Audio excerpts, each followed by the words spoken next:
What's going on, guys? Welcome back to the channel. Appreciate you guys tuning in for another video. If you guys are new to the channel, make sure you hit that subscribe so you don't miss out on any future videos. Be sure and check out our members only channel as well. Some extra content on there, some really cool things we do with the members only. So if you guys haven't checked it out, be sure and check that out and let me know what you think about that. So this video is the juice. Welcome to the juice. The juice video is presented by Fish USA. So if you guys aren't familiar with Fish USA, they're a huge online tackle retailer. They got everything you need for bass fishing. And all this tackle we're about to talk about is available right over at Fish USA. So you can check the links in the description down below. Head directly over to Fish USA and pick yourself up some tackle to catch some bass on the Harris chain. Really, you can pick up some tackle to catch bass anywhere, but what we're talking about here, we're talking about the juice from the Harris chain, stage 2 on the Bass Pro Tour. I had a great event. I finished up 3rd place, and we're going to kind of walk through the whole process, you know, how the tournament progressed, the baits, obviously the baits and patterns and ways I caught them, but kind of the strategy behind the scenes and really dive in and give you guys the juice, all the good stuff that went down at stage 2 on the Harris chain.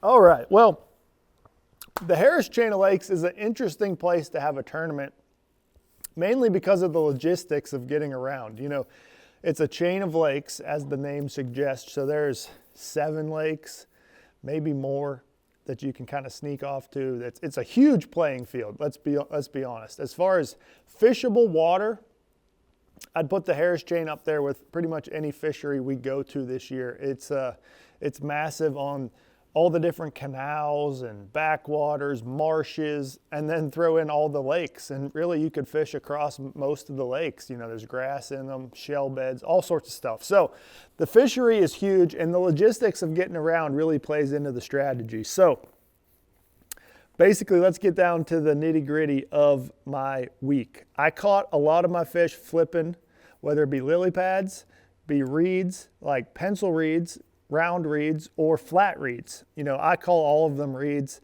I'm not sure the technical name, but basically the bass were up in the shallows. They were trying to spawn, and they were a little bit deeper than you could visibly see. So they were, you know, spawning in that cover, vegetation, pads, reeds, all that kind of stuff, and just flipping there, fishing real slow. Now, back to the logistics side of things and the strategy. My best area after practice was down in Lake Apopka. But day 1 of the tournament, I had a late boat draw. So there's only 66 anglers in the Bass Pro Tour, and I was boat number 62, I believe. So I was just about the last boat to leave takeoff. And it's about an hour run to get to the lock that goes into Lake Apopka. And then once you get there, it only holds 3 boats at a time. And it's about 20 to 30 minutes per cycle of 3 boats. So before the next 3 boats would get in, it'd be 30 minutes. So in my mind, there was going to be at least 6 boats ahead of me going to Lake Apopka. So that would be basically an hour of fishing time that I would lose, plus the hour of run time getting there. So you're already looking at losing 2 hours of fishing time if I went straight to Lake Apopka on day 1. So I decided to make a pit stop on the way down. I stopped and fished in Lake Eustis for a little bit. I stopped and fished in Dora, caught a couple fish in Dora on the way down, and just kind of let everybody get through the lock. And then only caught 2 scorables, I believe, while I was waiting for the lock. But by the end of that first period, I was to the lock and through the lock and ready to go starting the second period on the first day of competition. And just picked up the flipping rods. You know, we'll just get right into it. You know, I basically caught all of my fish flipping heavy cover on 3 different baits. You know, I would kind of judge this based on how thick the reeds were. If they were more open, you know, if you're kind of flipping the edges or just real scattered reeds, that's when I would pick up this guy right here. This is the 5-inch Fat Cinco from Yamamoto Baits. It's the bruised shin color. You know, all of these setups have the exact same hook, and you know, all of them have an Epic tungsten weight on there, and I would just adjust the size based on the cover I was fishing. So this is the 5-inch Fat Senko. Let's see if we got a pack right here in this mess. 5-inch fat Senko, bruised shin color. That was my go-to. You know, I like a big, fat, heavier Senko for that light cover, especially in the wind. You know, this bait casts well because it's so heavy. But the other thing I like about the fat Senko is it holds that big flipping hook extremely well. So that's the Trocar TK135 flipping hook. It's the monster flipping hook. It's heavy duty. You know, I knew the chance was there to catch a really big one and be around those reeds. I wanted a heavy duty hook. So this one is a 3/16 Epic Tungsten. I had 2 or 3 of those rigged up, and then I had a 1/2 ounce and even a 3/4 ounce. And I may even have caught one on 1.5 ounces at one point. You know, I would just kind of vary the weight based on the cover that I was flipping into. So the fat Senko was probably my primary bait. I caught the most fish on that right there, flipping him around. The other option we had was another worm style bait. This is actually a very similar looking bait. This is a Magnum finesse worm right here. Just a little bit different option. It's a little bit softer, kind of moves a little bit different. So it was just another option to the Senko. If I felt like there was fish around, I would kind of fish back through an area with a different bait and see if I could pick up an extra bite or 2 on that. And then we would just go with a cross style bait. So that's just a baby D-bomb right there. And that one's got the heavier weight, the 1/2 ounce, the 3/4 ounce.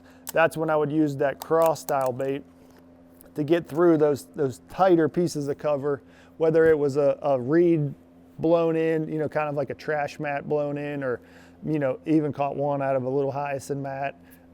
Just things like that is when I would pick up the heavier weight with the creature style bait. So all 3 of these actually are rigged up with the same braid, and I had multiple flipping rods on the deck, and they all had the same setup. Like I said, the same hook, either a 3/16, a 1/2 or a 3/4 ounce Epic flipping weight, and then the line. So I was using 50-pound Seaguar Tactics braid. So I went with the Tactics because it's a little bit rougher style braid, and it really helped cut through some of those reeds and pads that I was fishing. You know, I wanted a braid that was able to cut through that vegetation a little bit better and just give me a little bit more advantage, or a little bit, put the odds a little bit more in my favor of landing those fish, because you could have everything dialed in equipment-wise, but you're flipping in that heavy cover, the reeds, the pads, you're going to lose some fish. It's just the nature of the beast. But I felt like I put the odds in my favor with the 50-pound Tactics. Not too heavy, not too light, super strong, and I was able to get the job done with that. So I had, like I said, I had 3 or 4 or 5 flipping rods out on the deck, and that played every single day of the tournament. From day 1, day 2, day 3, and even a few fish on day 4 as well. So as far as the strategy behind things, you know, like I said, Lake Apopka was my primary area, but I kind of worked my way down each day. Well, the first 3 days. The final day, they allowed us to trailer to Lake Apopka, and we did things a little bit different there. But I caught the bulk of my fish out of Lake Apopka. I'd say secondary, I caught some really key fish, especially the second and third day. So the second day of qualifying and the knockout round, I caught a lot of key fish out of Lake Eustis, you know, flipping some pads in there, and caught some really big ones in there. So that was really key to my week, fishing, you know, just kind of on the way down the Lake Apopka, stop and get a good start, quick start. You know, but especially by the knockout round, all of the anglers were either running to Apopka or to Griffin. So there wasn't a whole lot of anglers in between, so I kind of had it all to myself, and I was able to get off to a quick start and get some momentum rolling. You know, like I think I led for the entirety of the knockout round first period, because I was really the only one fishing the whole time, and I was able to get a few bites and get off rolling. So that really helped with momentum and kind of building, you know, as the week went on. Now, the weather was a big factor for this event. It really changed things as far as areas you could fish. You know, you can't really fish the reeds if the wind is crashing right into them. So that kind of, you know, had to forced us to adjust our game plan. And like I just mentioned earlier, the championship round, we made the championship round. It was a trailering policy day. So that basically what that meant is we could trailer our boat and launch wherever we wanted. So that gave us a bunch of extra time in Lake Apopka. You know, like I said, it would take you almost 2 hours to get there if you drove from from Leesburg, from takeoff at Venetian Gardens to get to Lake Apopka. You're looking at almost 2 hours to get there by boat. So when we could trailer down there, we had the full day to fish down there, and it gave me the opportunity to use the 30-minute ride around and drive around the lake and kind of, use that time to practice or scout a little bit. And during that time, I stumbled onto an area that had a bunch of birds on it. It's kind of ironic. The birds led me to that area, and then a bird tried to steal my bass. If you guys haven't seen that video, go check the last video we put out on the channel. It's pretty crazy to see that. But I stumbled onto a shad spawn there, and I pulled out a few different shad imitating baits, and I caught them on a chatterbait. I caught a couple on a rattle trap as well. I don't have him pulled out, but the bulk of the fish came on a chatterbait. This is just a half-ounce chatterbait. The key for me always is that 3-inch trailer. So that's a 3-inch Yamamoto Seiko trailer on there. That's the spot remover color of the chatterbait, sight flash color trailer, and just got to work on him. Actually, this is the bait that the bird picked up.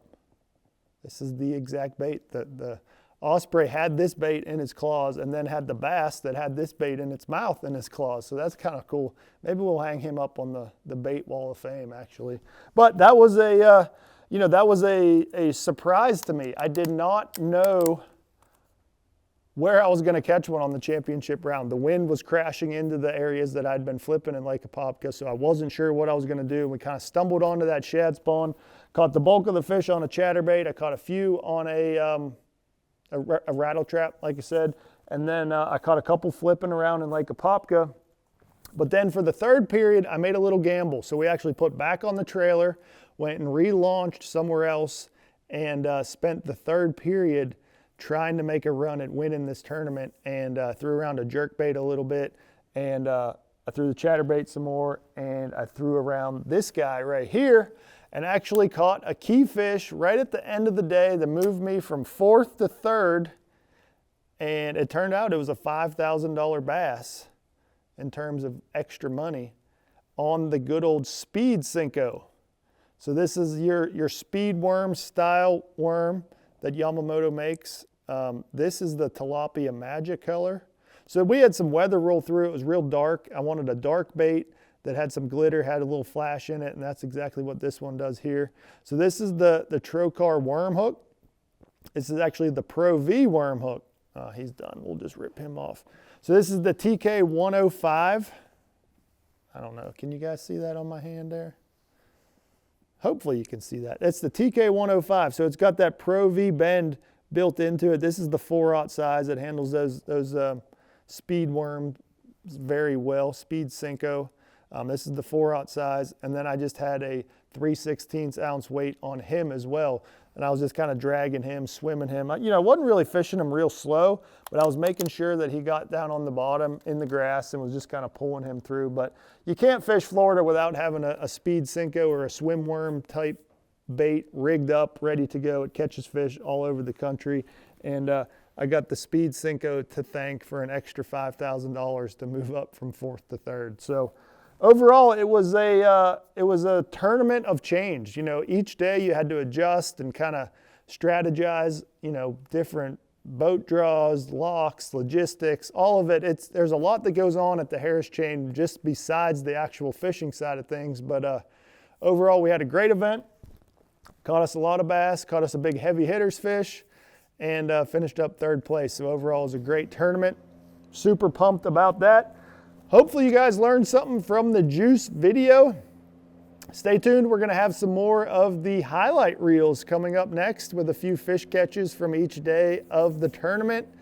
Appreciate all you guys as always. Like I said earlier, check the links in the description down below if you want to check out all of the tackle we just talked about. It's all available over at Fish USA.